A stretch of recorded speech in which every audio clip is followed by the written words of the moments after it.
At the founding of our country, most of the people that lived here were living along the seaboard, and they had access to a prolific amount of fish. Now that's not how I grew up. For me, fish is catfish, bass, bluegill, whatever I can get out of lakes and streams in the Midwest. But these people were eating great ocean food all the time. And I wanted to make an episode that kind of praised that a little bit with one of the lowly ingredients. So today we're making lobster pie. Lobster is one of these ingredients that I think that there's a lot of talking about and nobody really knows exactly what's going on. So we call this, in the time period, a lowly ingredient, how it was prison food and the poor were eating it. And that's not entirely true. It was at high tables all the time. I can show you probably 30 different recipes where lobster is going to a high table. Now, it was being eaten by the lowest of lows as well. And I think that something that's going on there is that it was just so readily available that you can do a lot of things with it. Now, it's not being treated the same way when it's on a poor table versus when it's on a high table. And I think that that's the real key. So I'm starting to look at this ingredient more like the modern day chicken. Now, I know that chicken, it varies in price. It's not always cheap, but it can be cheap. And you can raise your own and anybody can get their hands on chicken. But if you go into the nicest restaurant in your town or the next city close by, chicken will be on the menu. So it can be really simple. We're gonna just do fried chicken for dinner tonight, or we're gonna take chicken thighs and throw it in the oven like I did this morning. Or you can go and get it with this beautiful sauce and these sides that really elevate the dish, and it can be the best dish on a 5-star menu. So comparing that to lobster, I think what's going on is poor people had a lobster, that's it. And nobody, not even today, nobody wants to eat a lobster by itself. You go to a lobster restaurant and it's gonna be caked in butter and it's gonna have this cream and all that stuff. And that is what you see in our time period on the high tables. Now, fishing in the 18th century was a huge industry. And when people were coming over here, especially at the beginning, there was no infrastructure in place. So a lot of people were traveling with livestock, but they didn't have pens and they didn't have barns for that livestock. So it took a little bit of time to get that into place. But all you have to do is go to the shoreline and start fishing. And with lobsters, you don't even have to fish. You can just start kind of hunting for them. And that's why things like oysters, clams, lobster, all that shellfish was super prolific. And not only because of that, but also there was already really a wonderful kind of history of that here in the colonies in North America. Indigenous people had been eating the shellfish for years, and we learned a lot from them. Today's recipe comes out of The Universal Cook. This is a book by Francis Collingwood and John Woolhams from 1792 in London. This recipe is lobster pie. Having boiled 2 or 3 lobsters, take the meat out of the tails and cut it into different pieces. Then take out all of the spawn and the meat of the claws, beat it well in a mortar and season it with pepper, salt, 2 spoonfuls of vinegar, and a little anchovy liquor. Melt half a pound of fresh butter with the crumbs of a halfpenny roll rubbed through a fine colander, and the yolks of 10 eggs. Put a fine puff paste over the dish, lay in the tails first, and then the rest of the meat on them.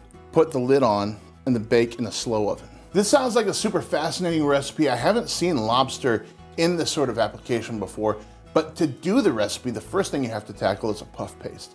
And that can be very challenging and even more so intimidating. Find your favorite puff paste recipe. Mine's coming out of Elizabeth Cleland's book. We don't need to cover it because we've covered it so many times on the channel. I'm just gonna tell you a couple of things here.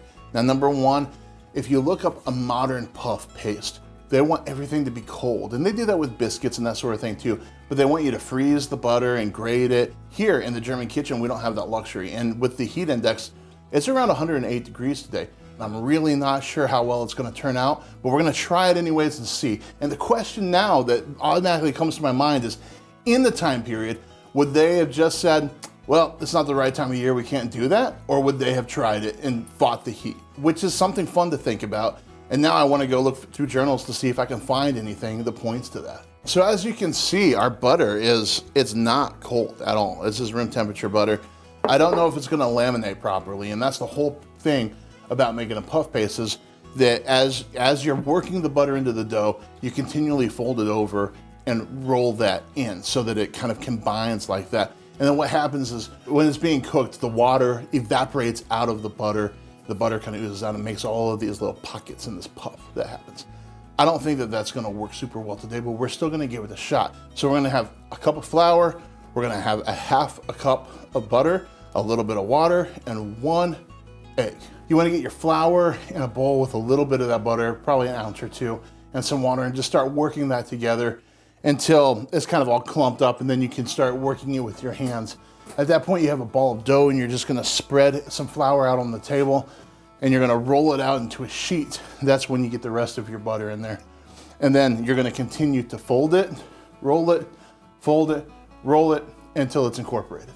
I boiled our lobster for about 8 minutes. It's ready to go. Now it's time to pull it apart. Now what they want us to do is to take the tail and cut it into some pieces, but more like chunks. And then we're gonna take the claws and we're gonna pulverize those with some spices. Our salt, pepper, vinegar, and anchovy liquor. After you add that, just go ahead and continue to pulverize that up a little bit. And then we're gonna add all of the rest of our wet ingredients. So our egg yolks, which I used 5, we're gonna add some breadcrumbs. And then we're gonna add our melted butter, which was 1/4 of a pound. And just do this to the consistency that seems right. So we don't want this to be super wet. We don't want this to be way too dry. So just add breadcrumbs, do some stirring, add breadcrumbs, do some stirring until it comes out and it seems appropriate for a pie filling. When we put this in the pie pan, we're going to take our tail, we're gonna chunk it up and just lay those pieces in the bottom. And then our mixture that we put together is gonna go on top of that. Just kind of settle that so it's smooth across the pie pan and our crust goes right on top. It's that easy. This recipe is interesting through and through. The whole journey is kind of like, how is this coming together? And I'm still a little puzzled after I see the finished product, but I will tell you, when you put this in the oven, put it in at 350 for about 45 minutes-ish. Keep an eye on it. Now you can see already, our puff paste isn't very puffy, although it's got some flakes, okay? So it's trying to do the thing. The temperature really fought us here. It might fight you at home, but I think in the time period, if this happened at a high table, it would be unacceptable, and at a lower table, they'd be happy to eat it. So in the process, when you're pulverizing this lobster, it permeates the whole room. Whether you like that or not is up to you, but it's very effervescent. And then I see a lobster dish and I'm like, I need some acidity.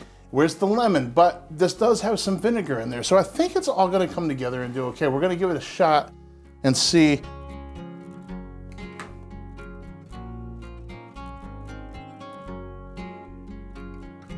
Okay, that's good.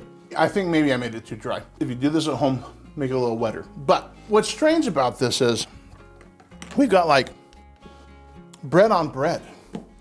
So what all these breadcrumbs with this mixture and the eggs has done is they've almost baked into a loaf of lobster bread, which is incredible, by the way. Like, I would just eat this all the time without the top crust, because you don't need it. It doesn't really do anything. I mean, even, I guess if it puffed, maybe it would give it a different kind of texture, but I don't think it's worth it. So, it is, but it's incredible lobster bread. If you want to have lobster bread, man, this is good. It permeates everything. It is wonderful. The acid comes through. The spices are right. This is wonderful.